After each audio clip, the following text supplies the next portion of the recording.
bilang isang lingkod ng mga pagnanasa ng tao. Ang sinasabi mo na biblikal ay yung sinasabi mo na masyadong yung tunay na pagsamba, yung pagka umawit kayo kasama yung yung himnal na tapos yung mga tao natutulog, yung ba yung sinasabi mong banal na na pag-awit, ha? Yung mga tao natutulog, yung ba yung tunay na pagsamba? Mag-isip-isip ka nga, ginagamit mo na naman yung yung religious parang yung religious belief mo . Ang pagsamba nagmumula sa puso, ha?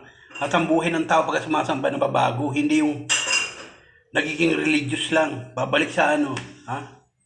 Simbahan, uwi, ha? Wala na bago. Ang kanta, nakapagbubukas ng presensya ng Panginoon. Kaya huwag kang magsalita ng hindi mo alam.